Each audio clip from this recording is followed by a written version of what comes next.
Before I introduce our first panel, I have a kind of a sneak preview of a mystery guest. There is an extra item on the agenda for today that does not appear in the program. At the end of the day, there will be a short but very important presentation that you do not want to miss. So having teased you with that, I'll move on to panel number one, which is funding the habitat plans. So anyone who has been working on conservation in San Diego is aware of what I have called the mythical regional funding source. Every time we ask the cities or the county about completion of their habitat plans, we hear the same refrain: we are waiting for the regional funding source.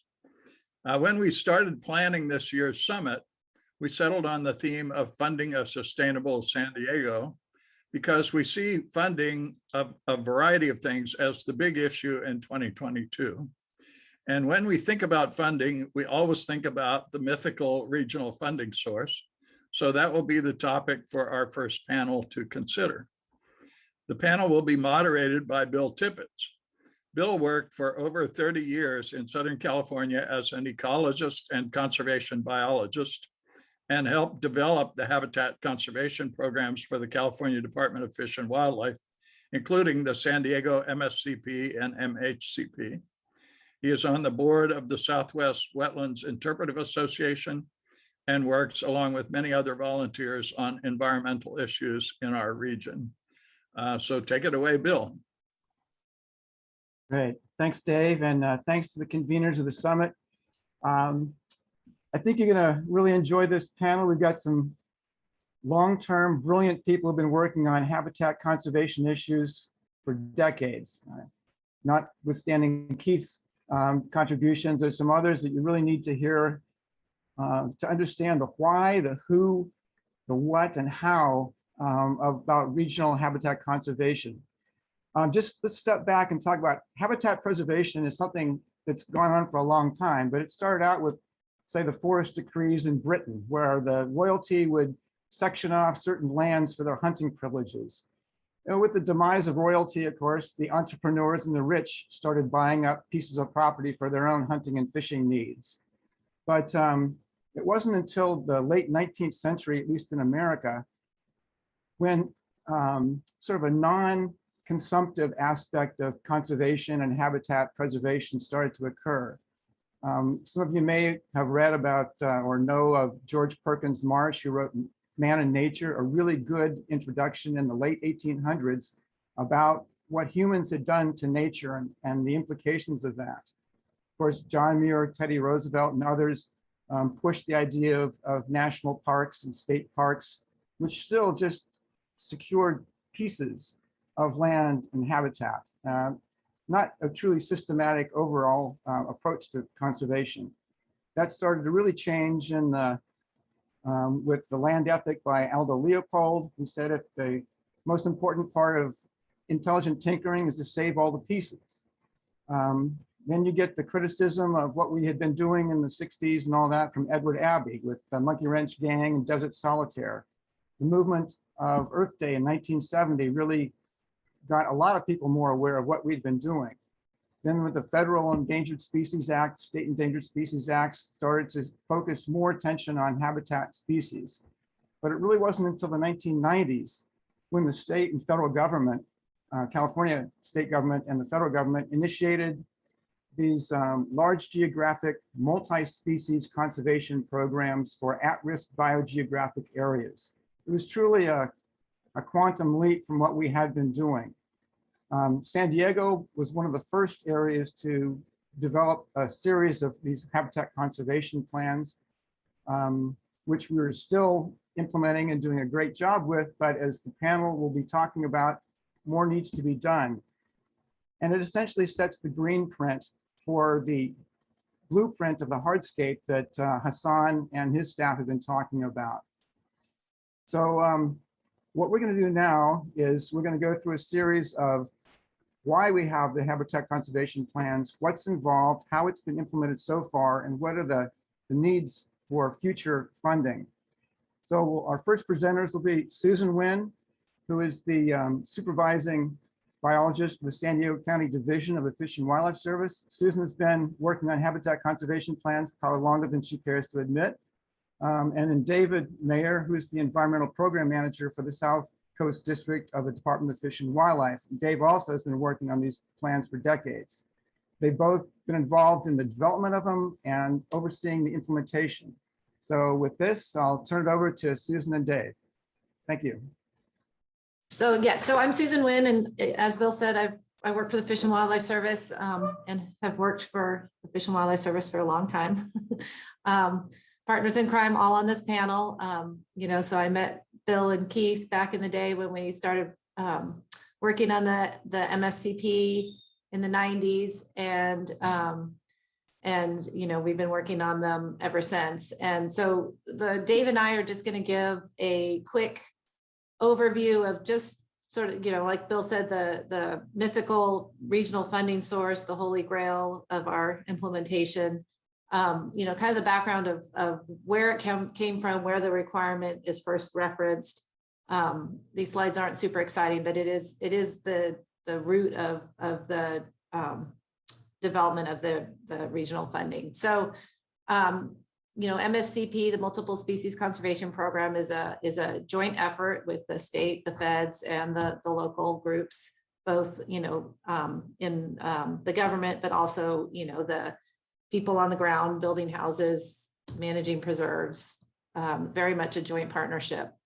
And so when and coupled with that joint partnership is a permit from both the federal government under the Endangered Species Act, as well as, please stay on the first slide, as well as a permit from the state. So under the federal permitting, we have issuance criteria, and there's one very simple criteria at the end that says applicants got to ensure that there's adequate funding. That's all it says. But what that means is that the plan needs to identify, you know, what is the cost of implementing the plan, and I'll walk through sort of the different components. Where's that money going to come from, and how are we going to ensure that funding is available post permit? So into perpetuity, how are we going to ensure that this green infrastructure that we're building is funded and can be maintained, similar to the transportation infrastructure? So that's what the Endangered Species Act says. The next slide, Dave Mayer is going to talk about what the state funding says. So if you could advance the slide, and I'll let Dave introduce himself. Good morning. I'm David Mayer with the California Department of Fish and Wildlife. It is a pleasure to be here. If you see old references that refer to Fish and Game, that was our name prior to changing, oh gosh, maybe 8 years ago. So there you will see references to CDFG, CDFW. We still are the same folks. With respect to the Natural Community Conservation Planning, which was the kind of the start, I guess, with the federal state partnership beginning in the early 1990s. Section 2800 of the Fish and Game Code, and again, we go back to Fish and Game because that name didn't change. Funding has always been required. It now is a little bit more clarified in that it says, the department shall approve a natural community conservation plan for implementation after making the following findings, based upon substantial evidence of the record. And section 10 of that is, the plan contains provisions that ensure adequate funding to carry out the conservation actions identified in the plan. Similar to the U.S. Fish and Wildlife, this is quite broad, you know, and it was, I think, intended to be, you know, there's a lot of options on how we fund these things. I think it's fair to say that there was a little bit more flexibility allowed in the mid and late 1990s when the MSCP and MHCP were being developed. The plans right now are tightened up quite a bit on what those specific funding sources are. So to the next slide, back to Susan. So what these next couple of slides are, I'm going to walk through the funding strategy, or what were the components that required funding under MSCP and MHCP, and how does the regional funding source fit into that? So like I said at the beginning, it was always envisioned to be a partnership. So the first component that requires funding is acquisition. So the plans recognize that in addition to building out the preserves with sort of the land use tools like mitigation, there was also a component that would need to be acquired. And there was an agreement that that would be split 50-50 between the wildlife agencies and the local jurisdictions. And in this category, I think our region has exceeded our expectations and been super successful in securing those, especially those federal and state funds. And part of that was the establishment of the San Diego National Wildlife Refuge. The state has quite a few new ecological reserves, Rancho Jamul, Hollenbeck. And so those are examples of the state and federal contribution. In addition, we've given a significant amount of funding through Section 6 grants and then through the state propositions to assist in leverage funding, local funding for the jurisdictions to also purchase land. So the first component of that regional funding was the land acquisition, which again, I think our region has been super successful. The next component of the regional plans was preserve management. And kind of the thought was that everyone would manage their lands. So if it was a wildlife refuge, the Fish and Wildlife Service would manage it. If it was a state ecological reserve, the department would manage it. But then in addition, there's lots of local lands, and that's where this regional funding would be targeted, is to help manage those lands that are currently managed by nonprofits, local jurisdictions across our region. We have a large number of preserve managers at the local level, and it's those lands that the regional funding would be targeted for as far as preserve management. Next slide. Other components of that require funding is biological monitoring. Again, this was going to be a shared responsibility.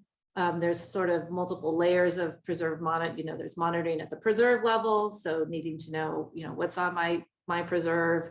I want to site a trail. How do I site it? Knowing what's around it, and then that ratchets up to more regional monitoring. So how's the California gnatcatcher doing across San Diego County? And so the wildlife agencies have responsibility for that broader coordination at the regional level, but at the local level, again, it comes back to the preserve managers, and then also coordinating across the preserve managers, which right now the San Diego Management and Monitoring Program, which is funded predominantly by Transnet funding at this point, is really, again, one of the key components that needs regional funding, is to maintain that local coordination between preserve managers and across the county. And I encourage everyone to go look at the SDMP website. There's a wealth of information there, and they've got an amazing program that's up and running, but we'd like to keep it running. And so again, that is one of the primary recipients of regional funding should it come to fruition. And then there's program administration. So that's again borne by the local jurisdictions. And then finally, the real significant component is annual recurring costs. So we need our preserves. We've done a good job of setting them up, but we need them to be maintained into perpetuity. And we made best guesses of costs that turned to be woefully low, but we've learned as we go, and so setting up a funding source with assurances that will allow us to maintain our reserves into the future is the final target for that funding source. So that's the strategy, and then I'm going to switch it back to Dave, give some examples. Next slide, please. So just real quick, different permits, will cite references to short-term regional funding or long-term regional funding. The short-term are typically situations where you might have a project-specific requirement that requires the open space or the land being conveyed to be fenced, to be upgraded, to be maybe control the weeds initially, as well as kind of essentially set it up for the long-term funding. The long-term funding of management and monitoring goes into, well, there's a lot of possibilities. You could have facilities districts, Melrose, homeowners associations, which we found not to be quite as reliable as we probably thought 20 some years ago. And then the other possibilities, of course, is the big picture regional funding source that we're talking about today, where everybody's contributing across the county and everybody, you know, hopefully shares in that. And in part of that, I think the recognition is, you know, you've got preserved areas and jurisdictions or entities that have set that land aside. The people who are out there recreating on it are coming from all different walks of life, all different locations. So you don't, it's not quite fair to put the burden of that management on the entity who set it aside. It really should be shared. The next slide, I just wanted to include to kind of build on that theme. As an example, the city of Chula Vista did not have any requirements for regional funding. They were able to fund it. But if you speak to their land managers and their staff that works on this, they will be the first to admit additional funding would be very useful. Part of that's because of the assumptions at the time, and you know, we've learned a lot over 20 years.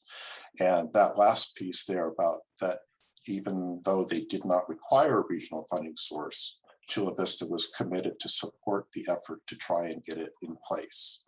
And again, that's important. I think it goes back to the theme of kind of everybody pitching in, everybody working towards the common goal, and there's other things we'll probably talk about more in the question and answer, but that's all I have for right now. Great, thank you, Dave and Susan. Next slide. Okay, so my name's Deborah Mosley. I work for the County of San Diego in the Department of Parks and Recreation. Bill, were you going to jump in? Is that? Oh, I just wanted to introduce you. Okay, go ahead. Go ahead. Thanks.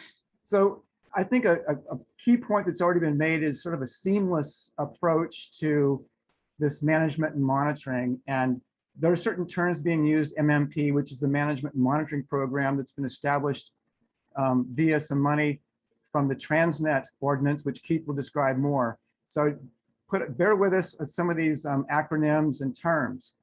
But along this lines of seamless management and monitoring, the next speaker is Deb Mosley. She's the chief of the Resource Management Division for the County of San Diego's Parks and Recreation Department. And what she's going to talk about, and the county is a MSCP permittee. So they are one of the permitted entities carrying out their responsibilities under the HCP, NCCP program. So she'll be talking about how they're meeting their funding commitments, how the money gets spent, and her perspective, or this county's perspective, on what a regional habitat funding component could do for us all. So thank you. Thank you, Bill. I appreciate that introduction. So I am privileged to be here today and be able to talk to you about our department's efforts when it comes to MSCP. So I'm going to move on to the next slide. So just a little bit about our department. A core part of our mission is to preserve significant natural resources. And as a parks department, there's sometimes a misconception that we focus on active parks, but we really largely focus our efforts on conserved land as well. And so we currently own and manage approximately 55,000 acres of land, and a large majority of that is preserved lands. And you can see some examples on the screen. We have about 70 preserves that we manage and own. Next slide. So as Bill actually mentioned, we do have one approved MSCP, and that is our South County MSCP, and that is shown here on the screen in purple. We are in our 24th year of our 50-year permit of this MSCP. But we also have two other plan areas, which are shown in green and yellow. The green is our North County plan area, and the yellow is our East County plan area. We are actively working on our North County plan and hope to have it adopted and start implementing in fiscal year 24-25. And then the future East County plan, we would start working on the plan efforts for that after a North County plan is adopted. And we also just received a WCB grant to work on a butterfly HCP, which would be a regional HCP. So all in all, we have one plan we're implementing and 3 others that are in planning. But for the County Department of Parks and Recreation, we actually are implementing in all the plan areas. So we don't just focus in South County. So, and the reason for this is kind of twofold. One, I just mentioned what our mission is. And so really building out the preserved land is just a core part of our department's mission, but also it's really to get ahead of the anticipation of these plans all being adopted. There is a cost, obviously, we're talking about that today, for the planning and implementation of these plans. And I'm going to go over that shortly. I have on the screen, as you can see, we estimate about 20 million a year, and that's just implementation. As we estimate for the planning for North County, I don't have the cost for previous efforts, but just to complete the plan over the next couple years, we anticipate about 3.5 million just for the planning cost, and then of course for the implementation once it's adopted. The 20 million that we're estimating is for all 3 plan areas, and I'll go into a little bit more detail what that means. So next slide. As Susan talked about, the region as a whole and all the partners have really done a great job with South County MSCP acquisitions. And so the county has also been part of that, and we have invested significantly in acquisitions. So we have acquired about 25,000 acres in all 3 plan areas since 1998, and that's been pretty much evenly spread throughout the entire 3 plan areas. County Parks and Recreation currently has about 44,000 acres of preserved land across the county. And since 1998, we have either created or expanded 40 county preserves. So the investment that we have made, or we've spent about $221 million on acquisition. Of that, 125 million has been from county funds, and another 96 million are from grants and from partnerships. We anticipate this year spending about $9 million to preserve lands. That's just for acquisitions. And in order to complete our yearly acquisitions, we do get about $7.5 million the county allocates just for acquisitions alone. And as reported to our Board of Supervisors in October 2020, when we brought forward our North County plan, we provided an update on our planning efforts, and we sought input from our board. We did explain to our board that once our North County plan is adopted, we anticipate an additional $2 million that is needed for acquisitions with that plan adopted. So around $10 million would be needed for acquisitions at that point. Next slide. So management and monitoring, as Susan and Dave talked about, that is a requirement as part of our MSCP for our existing plan that is approved. And we do a lot, and I won't go into all the details. I think you guys are pretty well aware of the activities that we have to do. But, you know, the management activities are extensive: resource management plans and land stewardship, patrolling from our rangers, habitat management and restoration. And of course, there's a large public outreach and education component that we do as well with all ages, including children, and outreach at schools. We also, monitoring is a big part of what we do. And I want to just highlight this a little bit because we do the inventory surveys on our land, and we have a targeted monitoring program where we're looking every year looking at the trend of how the species are doing yearly on our preserves. We also, though, do work very closely with our regional partners, and we do appreciate the regional monitoring efforts that are ongoing. And we use that data as part of our overall assessment of the health of our preserve. So overall, we have about 110 full-time staff with about 1,600 volunteers as well that help us. And we also have some part-time staff as needed. So we estimate that county funding contributes probably about $10 to $12 million a year just for these activities. So you add that to what we spend for acquisition, and then that's how we get to the $20 million a year that we are spending. In addition to that, we are, we have a lot of grants that we receive because we can't do it all.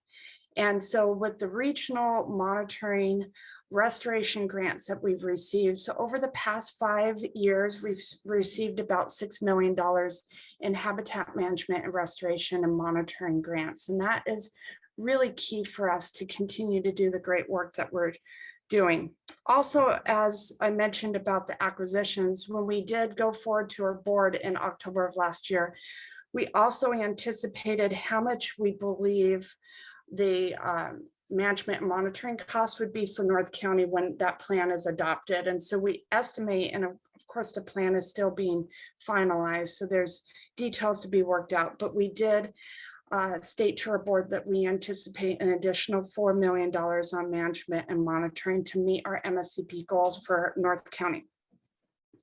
So we couldn't do this great work without all of our partnerships, our regional partnerships.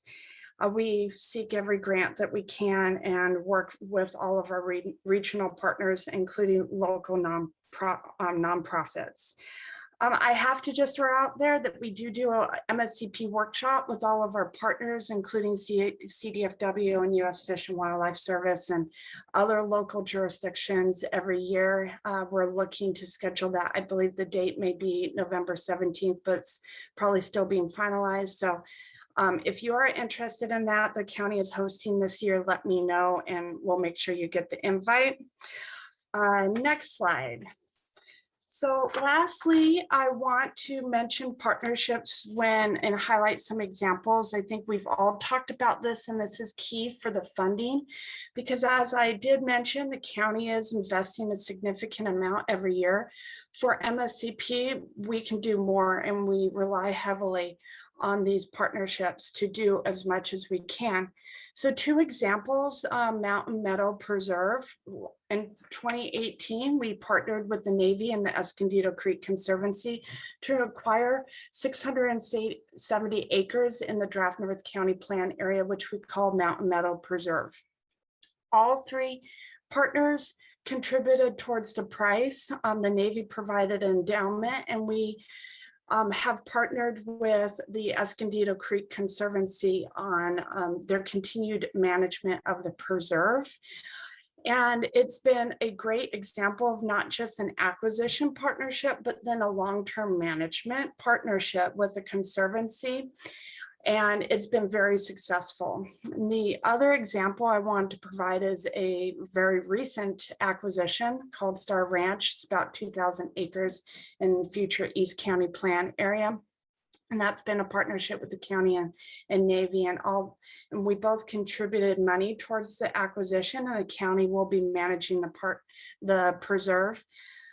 However, in this case, we are always looking for opportunities to leverage future partnerships where we can for restoration and enhancement of the preserve as we continue to work towards managing this great preserve we just acquired. So with this said, I'm going to be handing it off to our partner, Ann Van Leer from the Escondido Creek Conservancy. Thank you. Thanks very much, Deb. So our next speaker is Ann Van Leer. She's the Executive Director of the Escondido Creek Conservancy. And as many of you know, it's not just the permitted jurisdictions that have responsibilities. A lot of the nonprofits manage and sometimes own habitat lands.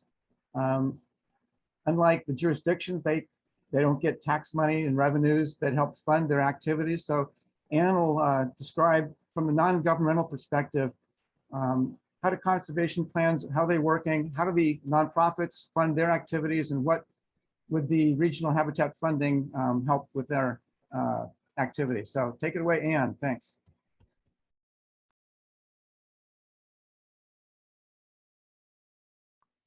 Anne, I think you're on mute. There we It's go. always good to start muted, right? Yeah, thank you very much. Anne Van Leer. This is a very exciting conversation because literally we've been talking about regional funding for 20 years, at least a couple decades. I always think about it in the context of when I had my child, but yeah, it's been a long time to get to this point, and I hope the magical part will go away and we actually will have regional funding. So if we could put our first slide up, please, I'd appreciate that. So when we started talking about this panel, and in particular, what I was going to talk about, I thought, boy, this could be a really, really short talk because there are really two issues. One is we don't have enough money, and the other is we need more money. So from a nonprofit perspective, and I'm sure there are many nonprofits on this call, you're always at a position of zero when you start looking at doing a conservation project. And I went looking for pictures to tell that story, and I saw this wonderful picture of this coyote. I don't even know where this picture came from, but it was in our library, so I'm using it. And this really is my life in a nutshell right there. When we start a conservation project, we're looking out into that abyss, wondering where the money is going to come from and how we're going to fund it to buy it. And then actually after that, how are we going to manage it forever and ever and ever, like Susan was talking about, because we are committed not just to today, but we're committed to decades in the future. So really, we almost always start at zero money for acquiring the land and zero money for managing it, unlike our governmental partners. And that, for us at least, as a small nonprofit in North County, we have 3,000 acres under management at this time. So we're starting with that 3,000 acres under management that's not fully funded, and then looking into the future and trying to acquire additional lands as well. So it's a bit daunting, honestly. And I know a lot of you on this call feel the same way, but you do it anyway because you know it's important. Next slide, please. So Deb mentioned this, and it's absolutely crucial. Now in the nonprofit world, we do almost everything in partnership. It is rare, in fact, it's never happened, where we can go out and say, we're just going to buy something. We're always looking at how we can work together with other organizations. And this is, I wanted to show you an illustration of a campaign we did. It was with the county and others. It was extremely successful. We had this idea. There were two properties in the northern part of our watershed, in the upper Escondido Creek watershed, that we wanted to preserve. And they were about 1,000 acres. So somebody said, let's call it Save 1,000 Acres. How clever. And we put this whole campaign together, and we reached out first to our nonprofit partners, and that was Friends of Daly Ranch and the Palomar Audubon Society. And both of those organizations aren't really known for acquiring land. Now, they care for land, but they don't acquire land. They care for species. But they were amazing. They got so excited about this and just came on right away. Let's do this. We worked together. We did a lot of tours of the properties. We took funders out. Many of the people on this panel went out to these properties, and we worked around these different partnerships, applying for money, grants, many times, me taking out private people, taking out government agencies. And over about 5 years, we were able to raise about $11.5 million. And we were able to secure both of those properties. Now, the county swooped in at the very end and actually helped us save the second property when we were short of money. The state helped us on the first property. So between the two and all these partnerships, we were able to preserve this almost 1,000 acres. And it's fantastic, and we're super excited about it. But as a nonprofit, you're thinking always about the future, and it's not enough to just purchase the property. So in the case of one of these two properties, it's endowed, so there's a little funding stream that associates with it. But that other 1,000 acres is not endowed. So as a nonprofit, you're always looking for funding to try to keep the properties managed over time. And again, it's not just managed now, it's managed forever. So next slide, please. So in the land world, we toss around these little phrases about perpetuity, and then the attorneys will always tell you can't use those words because you're not going to live forever. So, okay, we have to admit that. But the reality is, when we take on a piece of land, or when the county takes on a piece of land, or the other government agencies, that is what we're talking about. We're talking about making sure it's cared for in perpetuity. And it is a really long time. You always have to be thinking about, okay, I can do this budget. I've got funding for this budget, but what about the budget next year and the year after that and the year after that? The Escondido Creek Conservancy is a 30-year-old organization. This year, we're 30 years old, and we just became accredited by the National Land Trust Alliance, which we're super excited about. But the reality is, okay, we're good now, but we have to be thinking in the future, and we don't have steady funding in this region, and it would be tremendously helpful if we did. So these pictures are from our wildlife cameras, and it's very exciting when we close escrow on a property. Often our land manager, Juan, goes out and puts up cameras, and you start to see the animals that are out on these areas that we're preserving. And it's a wonderful thing, because in particular, I go out a lot of time before we actually own them. I'm spending time on them, but you don't always see the animals. You might see sign of them, but you don't always see them. And then one of these two properties we call a Sardina Preserve is tremendous. The mountain lion that you see the picture there, tremendous mountain lion activity on that property. Almost every 2 weeks, the mountain lions are kind of coming through, and they're just out there living their lives, right? That's what they do. And that is very satisfying to know that they're just out there living their lives like nature intended. But our responsibility, those people on this call and on these panels, we're always thinking about, okay, now we're good now, but what about next? What happens next? And that's really why we need the regional funding source. Excuse me, next slide. So I love this picture, and I think it's really important for us to all remember, in the land conservation world, we think that we're saving land for wildlife, where we're saving plants for these rare species. But who are we really working for? We're not really working for the wildlife. I'm here to tell you we're working for those young people like this little girl, Niley, who are going to come after us and take the roles that we're playing now and in decades in the future. At the Escondido Creek Conservancy, we run outdoor education programs for youth in Escondido. So 4,000 to 5,000 children per year come through our programs. And Niley came through the program for the summer camp. It's our first ever summer camp. And she loved being outside, right? Kids love it. They really enjoy nature, and it's very important for them to have the experiences that we did when we were kids. And of course, if you read her, what she said on her evaluation was, she says, when I think of nature, I feel happy and love. So you can't get much better than that. But for us to make sure this land that we're preserving now, and others have alluded to this, like literally thousands and thousands of acres have been preserved in San Diego County over the last 15 years, it's tremendous. But we need a regional funding source so that when Niley grows up and she can get a job in conservation, there's funding to pay her so she can have a good and healthy career. And then when she goes on to her retirement, the next generation comes in behind her to take care of the lands that we preserved. So we're hoping to hear more about that from Keith. Thanks, Ann. That was great. And I bet so far you've heard the why and what happens with the money. And now we're going to find out a little bit more about how we might get this actually to work. So the next speaker and the last speaker before we do questions and answers will be Keith Greer. You met Keith earlier. He's the Environmental Compliance Manager, Environmental Program Manager for Sandag. Keith did start out with the City of San Diego to get its MSCP subarea plan up and running. So he has a long history working with habitat conservation planning and then with Sandag. So Keith's going to summarize the history of the link between Sandag and habitat conservation planning, and talk about the RTP and the potential link with RTP and habitat. So Keith, it's all yours. Thanks, Bill. Yeah, it's a regional funding is a big topic, and it's one that I go back to listen to Dave Grubbs talking about the mythical regional funding source. And I kind of chuckled because I do feel like the Greek mythology, Sisyphus, moving that boulder up that whole hill, and right when you get to the top of the hill, the boulder rolls down again. So you got to start all over again and push it back up. So what I'd like to do is just talk about where we've been with regional funding, where we are now, and how we move forward together. So next slide, please.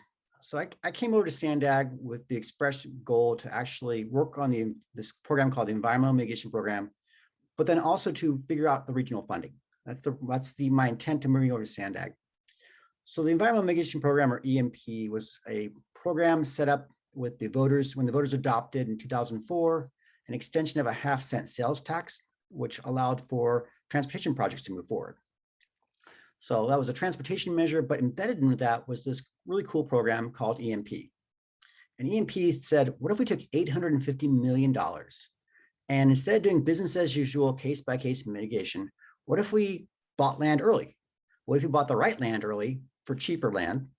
And what if we could actually manage and do some monitoring for that? So that program started a really kind of mindset to let's do things early and right. So many of the people, both on this call and probably in the audience as well, participated in this program. And I thought, you know, we were able to do both leverage the funding for EMP to take it just beyond mitigation, and also fill some gaps in with our regional management and monitoring. So to date, where we've been with the EMP program is we acquired 8,700 acres of land, which is taking that size is taking Mission Trails plus Balboa Park, and it's still bigger than both of those lands. We've I leveraged $41 million of partnership money along with the Transnet EMP money. And I've worked with Susan to expand the National Wildlife Refuge. I've worked with David to expand Rancho Homul, with Ann to expand the Escondido Creek Service land, and with Deborah to talk about the expansion of lands in the county parklands. So that partnership is very critical, and the coalition building is also critical. Equally as important was a program that we sliced out of the EMP to look at land management. So we all know land management costs more and there's never enough funding. So we were able to craft a program where we, through competitive land management grants, we were able to provide stopgap measures for these needed things that are required for land management that Deborah described. So a slice out for that, and also bring the land managers together and have that coalition and that collaboration around what should be done for management and what's working. And finally, looking more towards the regional monitoring, we know it's important to monitor these habitat lands. The EMP program allowed funding to actually come as a region together and say what should be done and what areas should we be concerned about. That program goes on right now, and it's very important. So my point here is we have seen processes that work. We've created a program that works, and we have probably, in my opinion, in no other place in the nation can you have such a coalition building around acquisition, management, and monitoring. And the real hurdle left for us is funding. How do we fund this in perpetuity? And yes, I use the word in perpetuity, long-term. So let me describe what's been done for regional funding, because the Transnet EMP ordinance said that SANDAG would commit to actually bringing forth a regional funding source to the voters. Next slide, please. So in 2008, the SANDAG board met at what we call a retreat. So where they get away from their business for a weekend, they talk about what needs the region has and how to move forward with those regional needs. In 2008, the SANDAG board retreat talked about these underfunded regional infrastructure needs, and specifically transit operations, habitat conservation, stormwater, and beach sand. And that led to the genesis of really putting SANDAG to try to solve some of these issues. In that July of 2008, at that time, Senator Kehoe expanded SANDAG's ability and taxing authority that allowed us to tax for transit operation, habitat, stormwater, and beach sand. Then, as you remember, in 2008, we had the collapse of everything. The whole Great Recession had hit. So for the next several years, we discussed this issue, but it was internal to prepping for a future bond measure. 2009, the Environmental Mitigation Program Working Group made a recommendation for how we thought that habitat conservation measures should go forward. In 2011, the SANDAG Board of Directors decided that they were going to put on $3.0 billion of habitat conservation into a future measure. And following in 2016 was the actual ballot measure that would have received $18 billion for these underfunded regional infrastructure needs. Now, many people had concerns about Measure A, which was the $18 billion ballot measure. But interesting, in November 2016, it failed. However, it did receive 58% of the votes. So 58% of the votes is over the majority of the votes. It's also would have passed if it was a bond measure for a school. So in California, though, we have a 2/3 requirement for this type of bond measure, and so it was defeated. I bring this up because the hurdle is not so far away, but it does require everybody to be on the same page and moving forward together. Next slide. So what was included in that EMP recommendation for funding for the $3 billion? Well, the EMP said, well, we see these 5 kind of components that we want to fund. There's obviously land acquisition, and we think that the regional funding should cover all the future land acquisitions that were going to be made by the local governments. In addition, there's land management. We know that land management is underfunded. So the idea back in 2009 was to fund half the cost of stewardship and allow that to be a matching fund for the existing costs, for example, that Deborah's working on right now. biological monitoring. It's the regional biological monitoring, making sure the program is working. We provide all the cost in that. The last two items came up late, and the idea was, well, how do we make sure that these components of funding for management and monitoring go on in the future? And the idea at the time, and it was controversial, was to establish an endowment or to pay a portion into a fund every year for a 40-year measure that would create a fund for perpetual funding management and monitoring. There was a lot of talk about that one, and we can talk about that later as during the question and answer, but that was included in this $3 billion figure.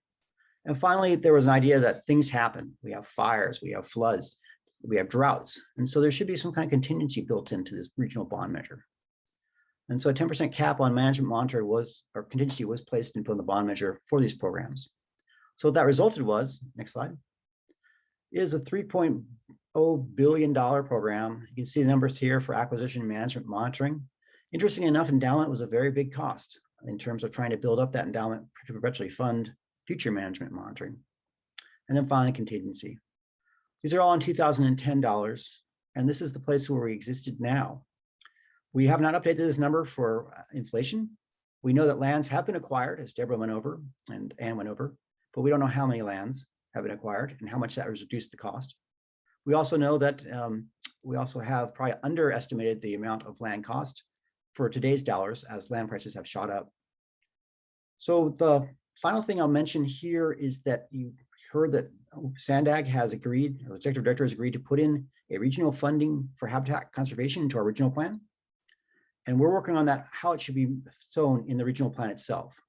So what details there should be, what kind of funding should be included in that, all that's being worked out right now for a future measure or a future discussion about where the funding comes from. And that's the final thing I want to leave people with. Next slide. It's just because it's placed into a regional plan, like the Regional Transportation Plan, SANDAG's 2021 San Diego Forward, it doesn't mean that the revenue source is there. All it means is that need is there, and we've identified what that need is. This is where we all need to work together to figure out how we fill that need. In the past, in the 2016 measure, we had looked at different revenue sources, such as special uses tax, property transfer, special fee assessment districts, development-related taxes, and state administered revenue sources. We landed on a sales tax because that's what SANDAG had authority for. There was also concern at the time that the County of San Diego was too conservative in terms of wanting to tax the County of San Diego residents. I think that's changed a lot. So these represent more and new opportunities that should be explored, which will, if the regional plan's adopted in December, we will start implementing that plan by figuring out how we get this potential revenue source and fill that mythical regional funding source that we all want and need. With that, I'll turn it back over to Bill to conclude. Thanks, Keith. Thanks, Susan, David, Ann, Deb. Let's just say a few things before we take the questions and answers. And as everyone has been saying, what we're trying to do is provide a framework for all of you who are going to be commenting and working with all of the agencies and the nonprofits to figure out what do we really want to do to get this Habitat Conservation Fund in place. It is the existential question related to the MSCP program. Everything else is working. The acquisitions are happening. The management is occurring, albeit maybe at the minimum level, the threshold to meet the permit requirements. But a lot of these numbers, as everybody has been saying, were estimated quite some time ago. Even the NCCPs and MSCPs were written, the early ones, written before climate change was recognized and acknowledged to be such a future problem. So we do need to get these updates and estimates, and anyone who wants to work with that effort, we're hoping this framework kind of presents the why, the what, the how. Other NCCPs throughout Southern California have had different ways to fund it. Orange County was really lucky. It had some huge landowners that wanted their permits. They were able to establish their own endowments that largely pay for the management. They already conveyed their lands, and that was the acquisition component, but they pay for the management through their endowment they set up. Riverside County established a transaction fee, essentially a parcel tax that helps fund theirs. We're in a different position, and we really do need to figure out collectively how to make this work hopefully we can all work together and agree how it's going to be, what that number is. So let me just go through some of the questions that we've gotten, and you panelists can decide who to take it. One of the questions, I'll try to address it, but the others can address it also. One question is, are there specific goals for the amount of open space per resident? And that alludes to the fact that all jurisdictions in their open space general plan element have usually a target of X number of acres of parks and recreation land per resident. The NCCPs are different. They're based on biological need, not on residents. So when you look at the numbers we're talking about for acreage, it's based on what the species and habitat needs, not a per resident metric. Anybody else wants to comment on that, feel free.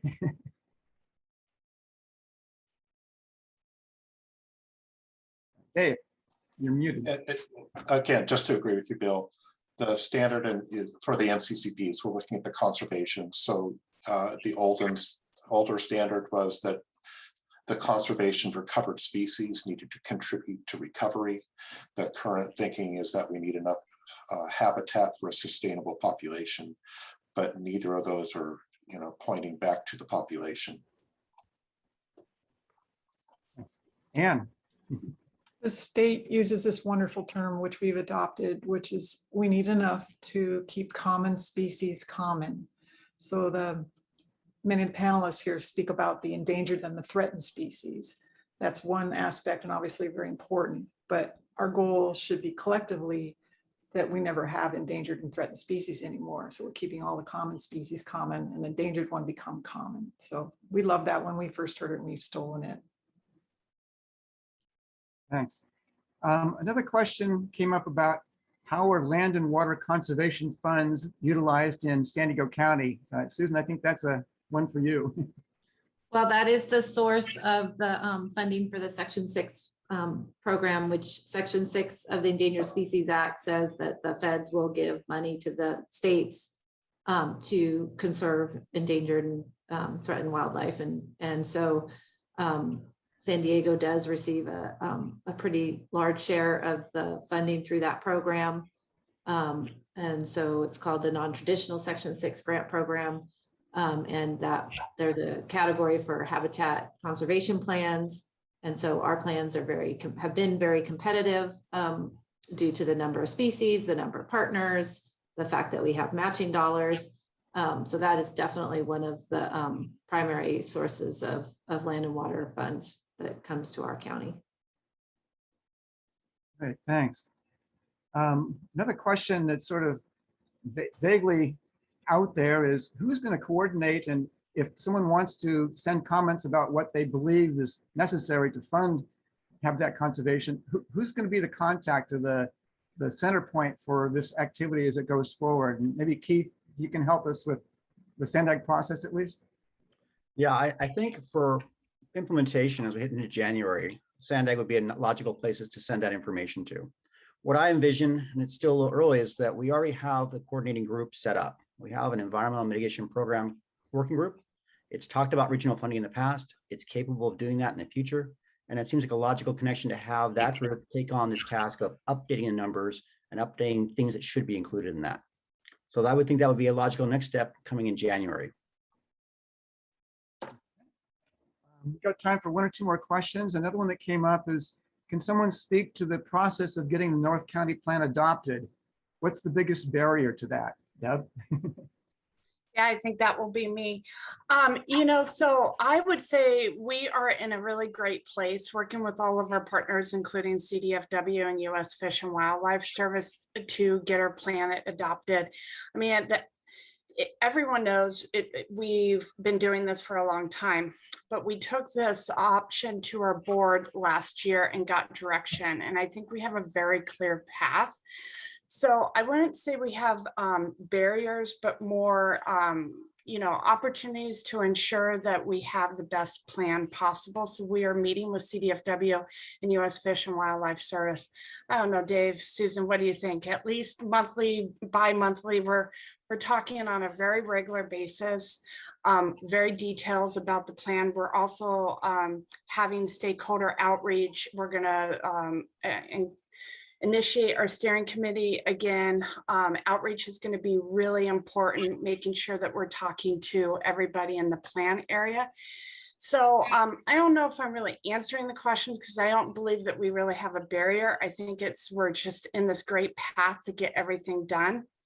Of course, once we have our plan, and there are some details that we do need to work out with the agencies in terms of including funding, right? That is one of those areas that we need to have ironed out in the plan. So once we have that plan, we will then take it to our board. And of course, our board will have to consider it and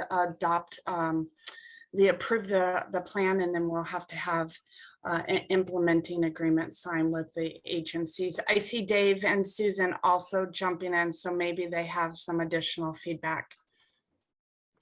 I would just add the one key piece of success to getting the plans to the finish line is a champion.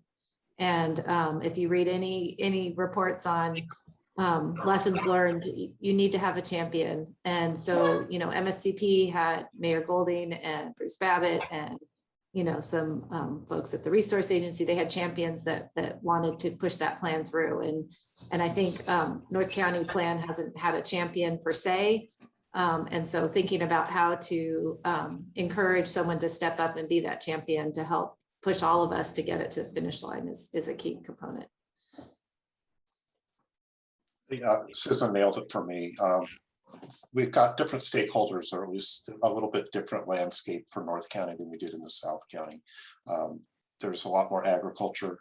There's less large developments going on. And those are all players in this outcome.